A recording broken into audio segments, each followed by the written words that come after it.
उत्तराखंड के रुद्रप्रयाग में केदारनाथ पैदल यात्रा मार्ग पर गिरा पत्थर, हादसे में 3 लोगों की मौत की खबर, एक जख्मी। चीर बासा के पास पहाड़ से गिरा ये मलबा। उधर राजस्थान के अलवर में रेल हादसा, पटरी से उतरी मालगाड़ी, हादसे में किसी के हताहत होने की खबर नहीं। अब उज्जैन में भी दुकानदारों को लगानी होगी नाम की तख्ती, नेम प्लेट नहीं लगाने पर लगेगा भारी जुर्माना, मेयर ने जारी किया आदेश। नियम है कि अगर आप कोई किसी संस्थान का लाइसेंस लेते हैं, चाहे वो होटल हो, रेस्टोरेंट हो, इसी को पालन कराने के लिए सदन द्वारा एक प्रस्ताव पारित किया गया था और जिसका पालन किया जाएगा। और नेम प्लेट विवाद पर योग गुरु रामदेव का भी बयान सामने आया, कहा नाम छिपाने की कोई जरूरत ही नहीं है। रामदेव ने यूपी उत्तराखंड सरकार के फैसले का समर्थन किया। जब रामदेव को अपनी पहचान बताने में कोई दिक्कत नहीं है तो रहमान को क्यों दिक्कत होनी चाहिए?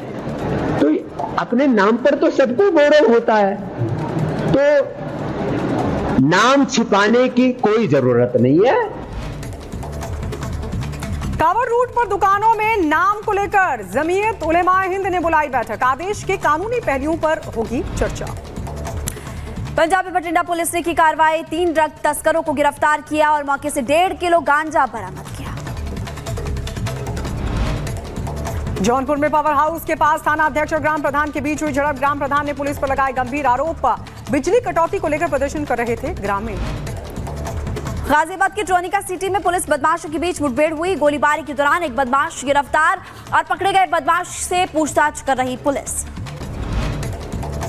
जौनपुर में जमीनी विवाद को सुलझाने पहुंची पुलिस के साथ हुई मारपीट, जवान और हवलदार पर डंडे से किया गया हमला, बवाल के बाद इलाके में बढ़ाई गई सुरक्षा। लखीमपुर खीरी में मामूली विवाद के बाद 2 पक्षों में गोलियां चल गई और वीडियो वायरल हुआ, पुलिस इस पूरे मामले की छानबीन में जुटी। अंबेडकर नगर में पेट्रोल पंप पर दबंगों ने मचाया जमकर उत्पात, पेट्रोल पंप संचालक ने लूटपाट का लगाया आरोप, पुलिस मामले की कर रही छानबीन। मथुरा में दबंगों के हौसले बुलंद और बंधक बनाकर युवक को कार में बेरहमी से पीटा, बदमाशों ने खुद मारपीट का वीडियो भी वायरल किया, पुलिस इस पूरे मामले की जांच कर रही है। उधर गाजियाबाद में इंदिरापुरम पुलिस ने की बड़ी कार्रवाई, बुजुर्ग महिला से चेन और कुंडल लूटने वाले 2 बदमाशों को मुठभेड़ के दौरान किया जख्मी। नोएडा में पुलिस बदमाशों के बीच मुठभेड़, पुलिस ने मुठभेड़ के बाद 2 बदमाशों को गिरफ्तार किया। उत्तर प्रदेश के सीतापुर में प्रेमी जोड़े ने खाया जहर, इलाज के दौरान फरार हुआ जोड़ा, तलाश में जुटी पुलिस। सीतापुर में सड़क हादसा हुआ और टकराई पुलिस की कार, हादसे में 2 पुलिसकर्मी घायल हो गए, इलाज के लिए अस्पताल में भर्ती कराया गया। रायबरेली में बेकाबू ट्रक ने कार को मारी टक्कर, हादसे में महिला की मौत हो गई, 2 लोग गंभीर रूप से जख्मी हुए। बुलंदशहर में नहर में नहाते 2 दोस्त डूब गए, हादसे में एक की मौत हो गई, दूसरे की तलाश लगातार जारी। तालाब में डूबकर 2 युवकों की मौत का मामला है सामने, तालाब में नहाने के दौरान पैर फिसलने से हुआ यह हादसा, गोताखोरों ने दोनों के शवों को निकाला बाहर। उत्तर प्रदेश के अमरोहा में मालगाड़ी के 7 डिब्बे पटरी से उतरे, गाजियाबाद मुरादाबाद सेक्शन के बीच यह हादसा हुआ।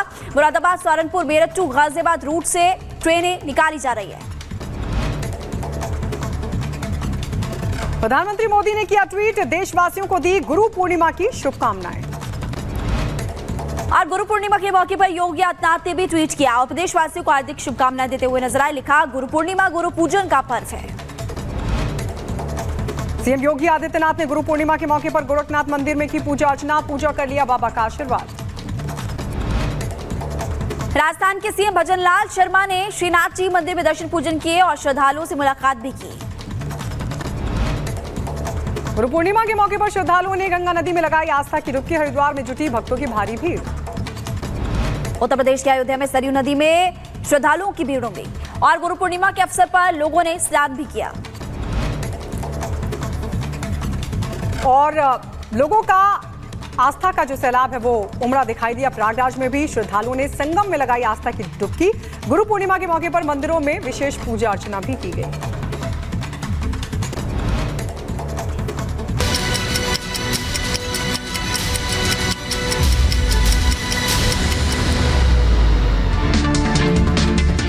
और कोटा को लेकर बांग्लादेश में हंगामा, हिंसा थमने का नाम नहीं ले रही है। स्थिति ये हो गई है कि अब पूरे देश में कर्फ्यू लगा दिया गया है, सेना को तैनात कर दिया गया है और इस हिंसा में अब तक 115 लोगों की जान गई है।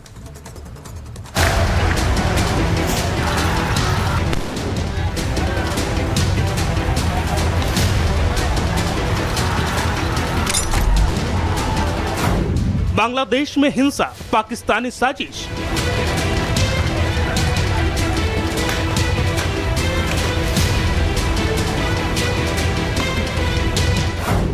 ढाका में त्राहिमाम, आईएसआई ने लिखी स्क्रिप्ट।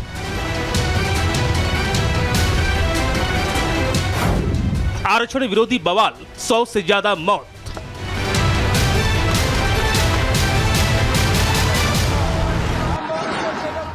यूनिवर्सिटी बंद है, हॉस्टल खाली है, इंटरनेट ठप है, सड़कों पर तांडव मचा है, हिंसा भड़क रही है, 115 से ज्यादा लोगों की मौत हो गई है, कुल मिलाकर हाहाकार मचा है। ये भारत का पड़ोसी देश बांग्लादेश का हाल है, जहां स्वतंत्रता सेनानी के परिवारों को सरकारी नौकरी में मिलने वाले 30% आरक्षण के विरोध में जमकर बवाल मचा है। लेकिन क्या इस हिंसा की स्क्रिप्ट पाकिस्तान ने तैयार की है? क्या आईएसआई के मोहरे इस आग में घी डाल रहे हैं? क्या पाकिस्तान की समर्थित पार्टी ही इसे भड़काने के प्लान को एक्टिव कर चुकी है? शक और आरोप यही है। बांग्लादेश में बहुत बड़ी तादाद में रेडिकल मुस्लिम्स हैं, ओके, एक्सट्रीमिस्ट ग्रुप्स के बेस हैं, पाकिस्तान से कनेक्शंस हैं, चाइना बैक्ड ग्रुप्स भी हैं जिनको चाइना पैसा देता है कुछ, ओके।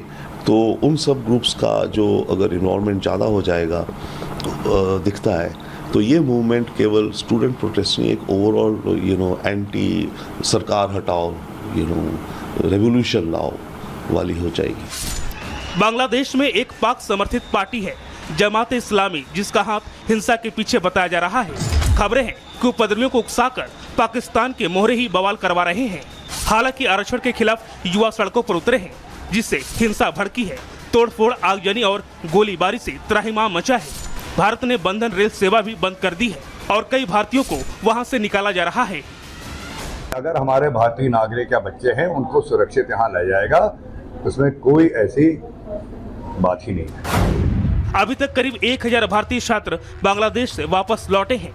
इनमें से 778 छात्र अलग अलग कई साधनों का उपयोग कर भारत वापस आए हैं। वहीं 200 ऐसे छात्र हैं जो रेगुलर हवाई जहाज के जरिए अपने वतन वापस लौटे हैं।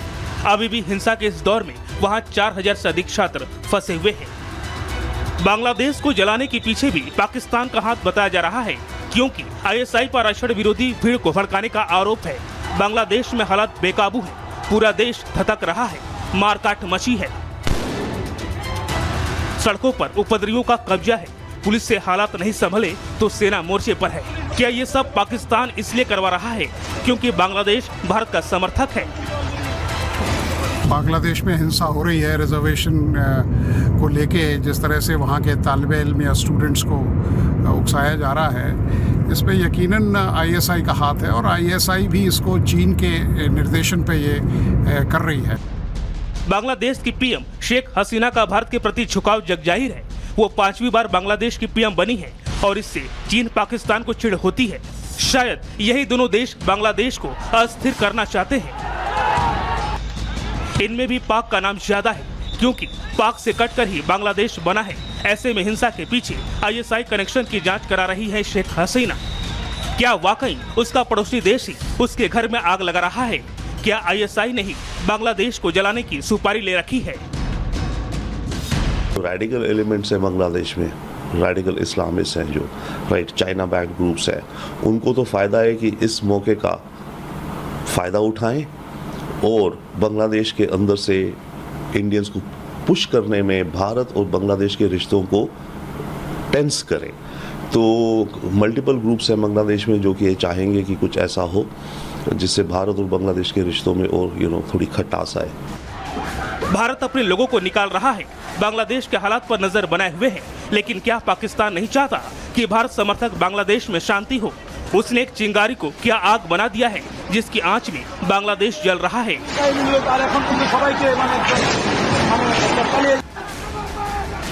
Bureau report, Republic Bharat.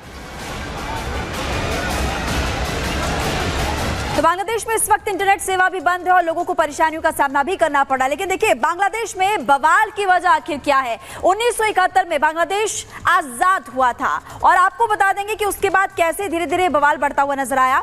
मुक्ति संग्राम के बाद आजाद हुआ था बांग्लादेश, पाक से आजाद हुआ था। और ये भी आपको बता दें लगातार कि पाकिस्तान से बांग्लादेश को आजादी उस वक्त मिली थी 1971 की बात करें। फिर आजादी के 1 साल बाद आरक्षण की घोषणा होती है और फिर स्वतंत्रता सेनानियों के जो वंशज थे उनको आरक्षण दिया गया। बांग्लादेश सरकार ने 30% आरक्षण उस वक्त दिया था और इसी आरक्षण के विरोध में बांग्लादेश में इस वक्त विरोध प्रदर्शन लगातार किया जा रहा है।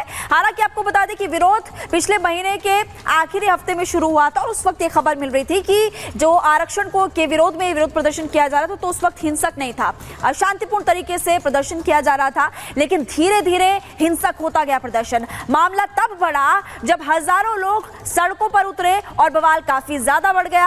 आगजनी, तोड़फोड़, इस तरह की तस्वीरें वहां से सामने आने लगी और इस वक्त आपको बता रहे हैं कि इंटरनेट सेवा फिलहाल बंद है।